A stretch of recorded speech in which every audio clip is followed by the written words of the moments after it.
এই অলৌকিক ঘটনাগুলোর কথা আপনি আমাকে বলছেন যে সেগুলো আপনার কোরআনে নেই, কিন্তু সেগুলো বাইবেলে আছে। বাইবেলে কোথায় বলা আছে? না, যিশুর অস্তিত্ব আদমের আগেও ছিল। এটা কোথায় বলা আছে? আমাকে রেফারেন্স দিন। যে তিনি ঈশ্বর থেকে এসেছেন, সেই কারণে। তো আপনি কোথা থেকে এসেছেন? নরক থেকে? কিন্তু তিনি এসেছেন, আমরা আসিনি। আপনি কি আমার চ্যালেঞ্জটা শুনেছেন? না, কিন্তু তিনি সেটা বলেননি। আপনি কোন দেশ থেকে এসেছেন? ব্রাজিল।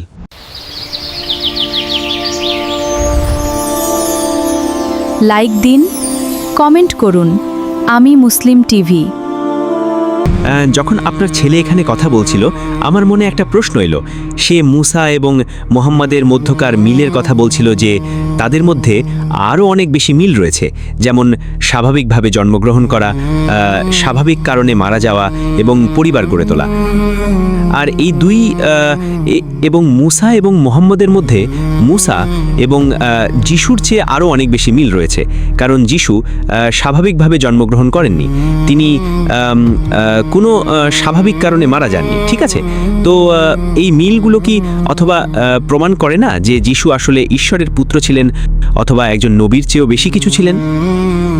ভাই, আমার ছেলের লেকচারের উপর ভিত্তি করে একটা প্রশ্ন করেছেন। ভাই, আপনি যদি পুরো বিষয়টা জানেন, আমার ছেলে বাইবেলের দ্বিতীয় বিবরণ অধ্যায় 18 পদ 18 যে ভবিষ্যৎবাণীটি উল্লেখ করছিল, সেখানে বলা হয়েছে যে আমি তোমার জন্য একজন নবী পাঠাবো। সর্বশক্তিমান ঈশ্বর মুসা আলাইহিস সালামকে বলছেন, আমি তোমার ভাইদের মধ্য থেকে তোমার মতো একজন নবী পাঠাবো, এবং আমি তার মুখে আমার কথা তুলে দেব, এবং আমি যা বলি সে সেই সব নির্দেশ দেবে। তো এখানে খ্রিস্টান মিশনারিরা বলে যে এই ভবিষ্যৎবাণীটি যিশু আলাইহিস সালামকে নির্দেশ করে। তো এর জবাবে আমরা বলি এবং বলছি, এই ভবিষ্যৎবাণীটি যিশু আলাইহিস সালামকে নির্দেশ করে না, কারণ যিশু মুসা আলাইহিস সালামের ভাই ছিলেন না। যিশু একজন ইহুদি ছিলেন আলাইহিস সালাম, মুসাও একজন ইহুদি ছিলেন। ভাই হতে হলে আপনাকে ভাইদের সন্তান হতে হবে, চাচাতো ভাই। তো আরবরা হলো ইহুদিদের চাচাতো ভাই। তো নবী মুহাম্মদ মুসা আলাইহিস সালামের ভাই ছিলেন। এটা উচিত, এটা মুসার মতো হওয়া উচিত। এবং আপনি ঠিকই বলেছেন, মুসার স্বাভাবিক জন্ম হয়েছিল, মুহাম্মদ সাল্লাল্লাহু আলাইহি সাল্লামের স্বাভাবিক জন্ম হয়েছিল, যিশু খ্রিস্টের একটি অস্বাভাবিক জন্ম হয়েছিল। মুসা আলাইহিস সালাম স্বাভাবিক মৃত্যুবরণ করেছিলেন, মুহাম্মদ সাল্লাল্লাহু আলাইহি সাল্লাম স্বাভাবিক মৃত্যুবরণ করেছিলেন, যিশু খ্রিস্ট আলাইহিস সালাম করেননি। তো তিনি একরকম নন, এটা তাকে ঈশ্বর বানায় না। এটাও প্রমাণ হয় না যে ভবিষ্যৎবাণীটি তাকে নিয়েই ছিল। আপনি বুঝতে পারছেন? কিন্তু আপনি কি বিশ্বাস করেন, ইসলাম কি সেই অলৌকিক ঘটনাগুলো বিশ্বাস করে যেগুলো যিশু করেছিলেন? যেমন পানির ওপর দিয়ে হাঁটা, যেমন একজন অসুস্থ মানুষকে সুস্থ করা। অবশ্যই আমরা বিশ্বাস করি। যেমন পানির ওপর দিয়ে হাঁটা, যেমন একজন অসুস্থ মানুষকে সুস্থ করা। অনেক, সবগুলো নাই, পানির ওপর দিয়ে হাঁটা কোরআনে উল্লেখ নেই। কিন্তু আমি আমার লেকচারে আপনাকে বলেছিলাম, আমরা বিশ্বাস করি তিনি আল্লাহর অন্যতম শ্রেষ্ঠ বার্তাবাহক ছিলেন। আমরা বিশ্বাস করি তিনি মসিহ ছিলেন, যার অর্থ খ্রিস্ট। আমরা বিশ্বাস করি আল্লাহর অনুমতিতে তিনি মৃতকে জীবিত করতেন। আমরা বিশ্বাস করি আল্লাহর অনুমতিতে তিনি জন্মগত অন্ধ ও কুষ্ঠরোগীদের সুস্থ করতেন। এসবই আমরা বিশ্বাস করি। এই অলৌকিক ঘটনাগুলোর কথা আপনি আমাকে বলছেন যে সেগুলো আপনার কোরআনে নেই, কিন্তু সেগুলো বাইবেলে আছে। তো সেগুলো? না, সেগুলো কোরআনে আছে। আমি আপনাকে যা বললাম সেগুলো কোরআনে আছে। না, আমি আপনাকে ওই যে হাঁটার কথা যেটা বললাম। আরে, কোনটা বেশি বড় অলৌকিক ঘটনা? মৃতকে জীবন দেওয়াটা বড় অলৌকিক ঘটনা, নাকি মাটির উপর হাঁটা বড় অলৌকিক ঘটনা? পানির উপর কোনটা বেশি বড়? এটা সেখানে লেখা আছে। না, কোনটা বেশি বড় অলৌকিক ঘটনা? মৃতকে জীবন দেওয়া বড় অলৌকিক ঘটনা, নাকি পানির উপর হাঁটা বড় অলৌকিক ঘটনা? কোনটা বেশি বড় অলৌকিক ঘটনা? দুঃখিত, কোনটা বেশি বড় অলৌকিক ঘটনা? মৃতকে জীবন দেওয়া নাকি পানির উপর দিয়ে হাঁটা? মৃতকে জীবন দেওয়া।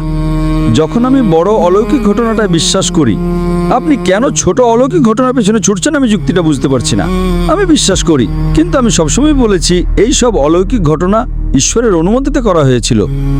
অলৌকিক ঘটনা আপনাকে ঈশ্বরের নবী বানায় না। যিশু খ্রিস্ট আলাইহিস সালাম বলেছিলেন, এটি মথিলিখিত সুসমাচার অধ্যায় 24 পদ 24 উল্লেখ আছে, কারণ এমন অনেক ভণ্ড খ্রিস্ট এবং ভণ্ড নবী আসবে এবং খোদ নির্বাচিতদেরও প্রতারিত করবে। তো অলৌকিক ঘটনা কোনো পরীক্ষা নয়। এইসব অলৌকিক ঘটনা সর্বশক্তিমান ঈশ্বর করেছিলেন। সেটা যিশু খ্রিস্ট আলাইহিস সালামকে ঈশ্বর বানায় না। মুসা যদি সাগর দ্বিখণ্ডিত করেন, সেটা কি মুসাকে ঈশ্বর বানায়? ঈশ্বরের চেয়ে বেশি কিছু নয়, বরং তার পুত্র। মুসা ঈশ্বরের পুত্র? হ্যাঁ, বাইবেলে কোথায় বলা আছে? যিশু থেকে। তিনি ঈশ্বরের পুত্র ছিলেন। মুসা ঈশ্বরের পুত্র ছিলেন? না, মুসা নয়, তিনি একজন নবী ছিলেন। মুসা সাগর দ্বিখণ্ডিত করেছিলেন, এটা কি তাকে ঈশ্বর বানায়? না, আদম আলাইসাল্লাম ছিলেন বাবা ছাড়া জন্মগ্রহণ করেছিলেন, ঠিক? আদম বাবা এবং মা ছাড়া জন্মগ্রহণ করেছিলেন, এটা কি তাকে ঈশ্বর বানায়? না। এটা একটা অলৌকিক ঘটনা। আপনি যদি বলেন যিশু ঈশ্বর, কারণ তার কোনো বাবা ছিল না। আদম আলাইসাল্লাম আরও বড় ঈশ্বর, তার কোনো মা ছিল না এবং কোনো বাবা ছিল না। এর কোনোটাই পরীক্ষা নয়। আপনি বুঝতে পারছেন?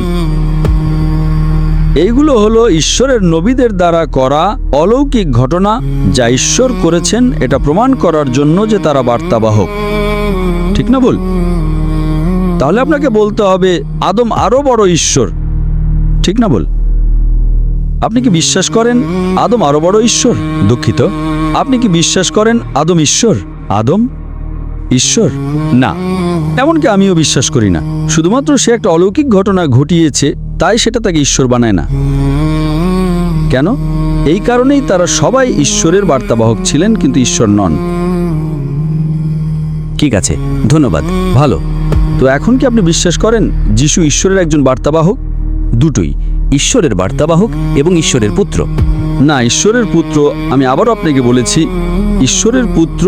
ঈশ্বরের তো অজস্র পুত্র রয়েছে। ইব্রাহিম ঈশ্বরের পুত্র, ইসমাইল ঈশ্বরের পুত্র। যত মানুষ ঈশ্বরের আত্মা দ্বারা পরিচালিত হয় তারা ঈশ্বরের পুত্র। বাইবেলে ঈশ্বরের অজস্র পুত্র রয়েছে, কিন্তু তাদের কেউই পূর্ববর্তী নবীরা, তাদের কথা বাইবেলে উল্লেখ নেই যে তারা স্বর্গ থেকে এসেছেন। যেমন যেমন যোহন অধ্যায় 6 পদ 23, যে তিনি এসেছেন, তিনি আদমের আগে এসেছেন। তো অন্য সব নবীরা কি নরক থেকে এসেছিলেন? না, যিশুর অস্তিত্ব আদমের আগেও ছিল। সেটাই তো আমরা বিশ্বাস করি। সবার অস্তিত্ব আগে থেকেই ছিল। বাইবেলে এটা বলা আছে যে সবাই আসার আগেই ঈশ্বরের পরিকল্পনায় উপস্থিত ছিল। এমনকি আপনিও উপস্থিত ছিলেন। অস্তিত্বশীল ছিল, বাস্তবে নয়। এমনকি আপনি উপস্থিত ছিলেন, এমনকি আমিও উপস্থিত ছিলাম, ঠিক? সেটা আপনাকে এবং আমাকে ঈশ্বর বানায় না। বাইবেলে এটা বলা আছে যে সবাই আসার আগেই ঈশ্বরের পরিকল্পনায় উপস্থিত ছিল। এই পৃথিবীতে আসার আগে সবাই ঈশ্বরের পরিকল্পনায় উপস্থিত ছিল। সেটা আপনাকে এবং আমাকে ঈশ্বর বানায় না। তার পরিকল্পনায় অস্তিত্বশীল ছিল, বাস্তবে নয়। তিনি ঈশ্বরের সাথে আগে থেকেই অস্তিত্বশীল ছিলেন।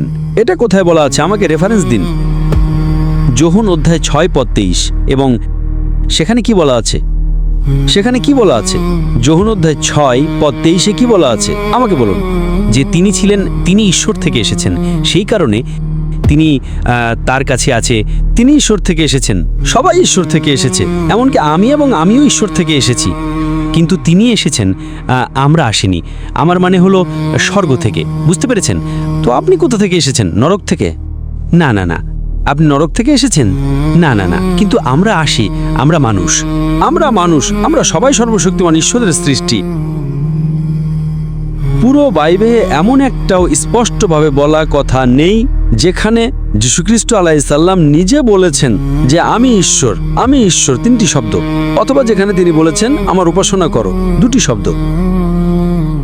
এমন একটা স্পষ্ট কথা দেখান যেখানে যীশুখ্রিস্ট আলাইহিসসালাম নিজে বলেছেন যে আমি ঈশ্বর, 3টি শব্দ, অথবা যেখানে তিনি বলেছেন আমার উপাসনা করো, 2টি শব্দ। আপনি বাইবেলের যে কোনো জায়গায় দেখান, আমি খ্রিস্ট ধর্ম গ্রহণ করতে রাজি। কিন্তু তিনি বলেছেন তিনি পুত্র ছিলেন।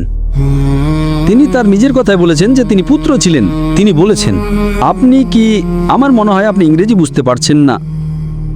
ইব্রাহিম ঈশ্বরের পুত্র, আব্রাহাম ঈশ্বরের পুত্র, এটা কি তাদের ঈশ্বর বানায়? কিন্তু তাদের ছিল, আমি বলতে চাইছি তাদের একজন স্বাভাবিক মা এবং বাবা ছিল।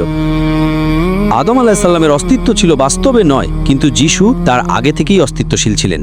আদম ঈশ্বরের পুত্র ছিলেন, এটা বাইবেলে উল্লেখ আছে। আপনি কি করবেন? না, কিন্তু তিনি সেটা বলেননি। কে সেটা বলেননি? তিনি সেটা বলেননি। কি তিনি বলেননি? আদম সেটা বলেননি। বুঝলেন? বাইবেলে বলা আছে সে আসবে। আপনি কি বলছেন?